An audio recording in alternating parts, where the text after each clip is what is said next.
Friends, நான் இன்றைக்கி பிரியாணி செய்யலான்னு சொல்லிட்டு எண்ணெய் வச்சுட்டு அதில் பச்சை மிளகா போட்டிருக்கேன். வெங்காயம் ரொம்ப மெலிசாக பிரியாணிக்கு அரிஞ்சு போட்டிருக்கேன். மட்டன் பிரியாணிக்கு மட்டன் நான் வேக வச்சுருக்கேன். பட்டை, லவங்கம், ஏலக்காய், உப்பு, 1 டம்ளர் தண்ணி நான் ஊற்றி வேக வச்சுருக்கேன். அப்புறம் தேவையான அளவு நம்ம தண்ணி போட்டுக்கலாம். இப்போ நல்லா வெங்காயம் வதங்கட்டும். வெங்காயம் நல்லா குக் ஆகட்டும் பாருங்கள். இதுலேயே நம்ம கொஞ்சம் உப்பு போட்டுக்கலாம். நம்ம ஏற்கனவே மட்டனில் கொஞ்சம் போட்டு வேக வச்சுருக்கோம். இப்போ இதில் கொஞ்சமாக உப்பு போட்டுக்கலாம். சீக்கிரம் வெங்காயம் வதங்கும். கொஞ்சமாகவே உப்பு போட்டுக்கிறேன், ஏற்கனவே நான் போட்டிருக்கிறதுனால.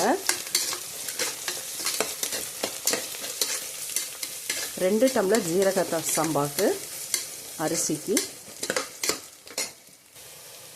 வெங்காயம் இந்த மாதிரி வதங்கி வர நேரத்தில் உப்பு போட்டுட்டோம். இப்போ நான் நெய் கொஞ்சம் போட்டிருக்கேன்.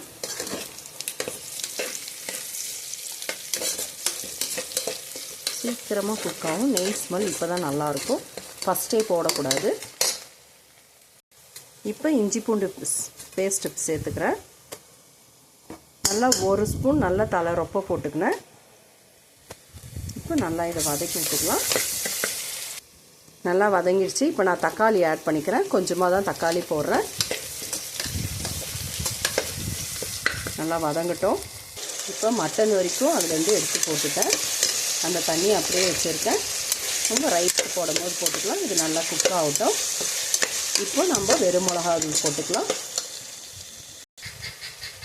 1 ஸ்பூன் வெறும் மிளகாத்தூள் போட்டுக்கிறேன், போதும் காரம். இப்போ நான் கர்டை ஆட் பண்ணிக்கிறேன்.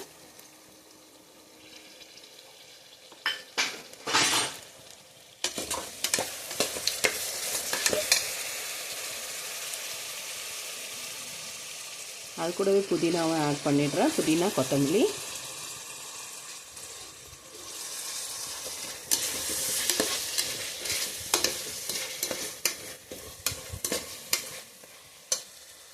நல்லா வதங்கிடுச்சு. இப்போ நம்ம தண்ணி கலந்து ஊற்றிடலாம். நம்ம மட்டன் வேக வச்ச தண்ணியே இருக்குது.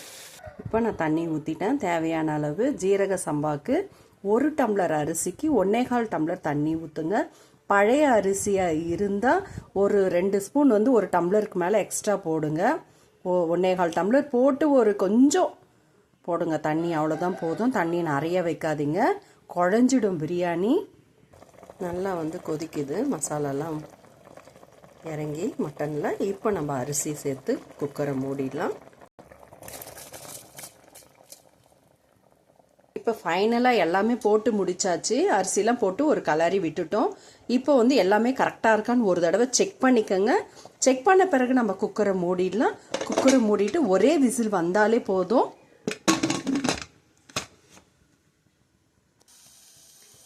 விசில் ஒரு 10 நிமிஷம் நம்ம விட்டுட்டு குக்கரை ஆஃப் பண்ணிடலாம்.